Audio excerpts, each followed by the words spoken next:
झांसी की सीमा तिवारी खुद तो कभी अपने पैरों पर चल नहीं पाई, लेकिन उन्होंने अनगिनत महिलाओं को उनके पैरों पर खड़ा कर दिया है और उन्हें स्वावलंबी बनाया है। आइए सीमा तिवारी से जानते हैं क्या है उनकी कहानी, खुद उन्हीं की जुबानी। मैं ग्वालियर में मेरी एजुकेशन रही है पूरी। मेरी जन्मभूमि कर्मभूमि ग्वालियर की है और मैं ग्वालियर से एमफिल पॉलिटिकल साइंस से किया है और NCC commander, kho kho champion, Akashvani singer ये रही हूँ। और मैं शुरू से ही एक्टिव रही थी और आज भी हूँ और टाइम की बहुत पंक्चुअलिटी है मेरे में। तो जब मैं पढ़ाई करके पूरी ख़त्म हुई थी और तो कुछ समय बाद हम मेरे पापा रिटायर हुए रेलवे से। मेरे पापा रेलवे में थे और रिटायर हुए थे। घर बना था सिटी सेंटर में। तो सिटी सेंटर में घर बना था, तो 9 महीने ही हम रह पाए और वहाँ डकैती पड़ गई थी।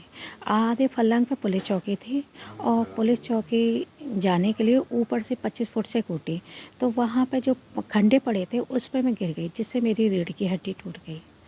और उसके बाद मैं हॉस्पिटल सफदरजंग रही, 1 महीने ग्वालियर रही हॉस्पिटल में। और उसके बाद मैं सफदरजंग, मेरा जहाँ मतलब ऑपरेशन हुआ, मैं ज़िंदगी और मौत से जूझ रही थी और डॉक्टर ने मना कर दिया था कि अब से ये नहीं बच पाएगी, क्योंकि बेड सोर भी है और रीढ़ की हड्डी भी टूटी है, पसली में चली गई हड्डी टूट के। तो लेकिन उन्होंने कहा ठीक है, हम चांस ले लेते हैं और आगे भगवान की में। तो मेरा ऑपरेशन हुआ। तो उस समय मैं बहुत तकलीफ़ में चल रही थी। ऑपरेशन हुआ, तो ऑपरेशन के बाद तो मैं और भी ज़्यादा तकलीफ में आ गई। मेरी हड्डी भी है ना जाम से हो गई, लेकिन धीरे धीरे सेंसेशन पेन आने लगे। अच्छा। डॉक्टर ने ये बोला कि गुड साइन है, लेकिन मेरे लिए बहुत खतरनाक थी और मैं ज़िंदगी जो मेरी है वो पीछे अच्छा। चली गई और मैं उठना बैठना आप अच्छा, भूल गई। जैसे धीरे पुली धीरे खींचते हैं। मेरी अच्छा फैमिली ने अच्छा उठना बैठना सिखाया। हाँ, थोड़ा सा मतलब फिर उसके बाद, लेकिन मैं इतनी पढ़ी लिखी लड़की वो करती क्या, लेकिन उसी के लिए मैं सोचती रहती थी और सेंसेशन पेन बहुत सहती थी। मेरी फैमिली भी बड़ी परेशान थी।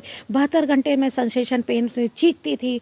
रजाई हो या कम कोई भी मेरे को चीज़ दे दो, मैं तोड़ देती, इतना दर्द आता था मेरे को। इसके बाद फिर मैं झांसी आई 20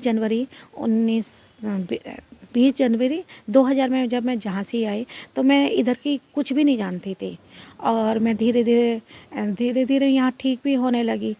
हालांकि मैं आज भी मैं खड़े होकर नहीं चल पाती, व्हीलचेयर पे हूँ।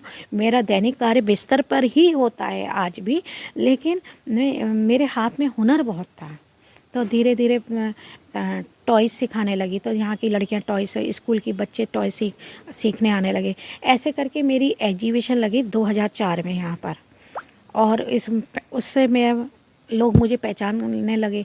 ऐसे धीरे धीरे करते टॉयज़, फिर जो ना जूट का काम, मैक्रम का, ऐसे अपने घर में सिखाते सिखाते फिर मैंने काफ़ी फ़ाइट करी है यहाँ पर अपनी ज़िंदगी को आगे निकालने के लिए। तो फिर उसके बाद मैं इतनी बड़ी ज़िंदगी कैसे जीती। इसके बाद मैं ना कैंटोनमेंट बोर्ड में मैंने जॉब किया संविदा पर, और वहाँ पे किया। तब मैंने स्वाभिमान की ज़िंदगी जीना चाहती हूँ और जीती हूँ। और मैं यही बताना चाहती थी कि लोगों को भी ट्रेनिंग देती थी कि तुम भी स्वाभिमान की ज़िंदगी जीना सीखो। तो मैं ना जूट का काम, मैक्रम काम, मैं सेरेमिक का काम, तो मैं ना ग्रामीण आसपास के ग्रामीण क्षेत्रों में भी जाने लगी एक्टिवा से और झुग्गियों में भी जाने लगी। इस तरह से कितनी कम से 4,500 महिलाओं को ट्रेनिंग दे चुकी हूँ अभी तक। और आगे भी मैं ये सोचती हूँ कि आगे भी ये काम करूँ। अवार्ड कौन कौन से मिले आपको आज तक? हाँ, सम्मानित किसने किया? इसके बाद मुझे जो गवर्नमेंट से कई अवार्ड, संस्थाओं से, गवर्नमेंट से और प्रशासन से अवार्ड मिले।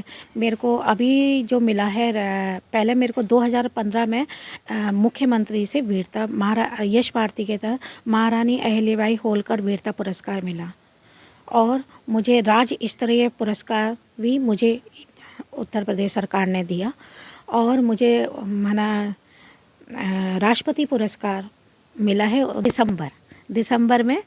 देखिए मतलब अब आपको है ना, दुख तो ये जीवन है, और जीवन में दुख और सुख आते हैं, है ना।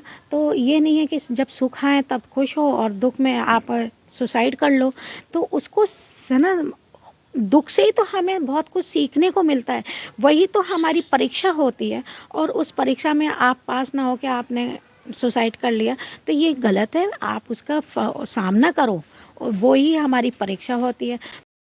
तो ये थी कहानी सीमा तिवारी की, जो आज न सिर्फ झांसी बल्कि बुंदेलखंड उत्तर प्रदेश की कई महिलाओं के लिए आदर्श बन चुकी हैं। ऐसी ही कहानियों के लिए देखते रहिए न्यूज़ 18 लोकल। झांसी से शाश्वत सिंह की रिपोर्ट।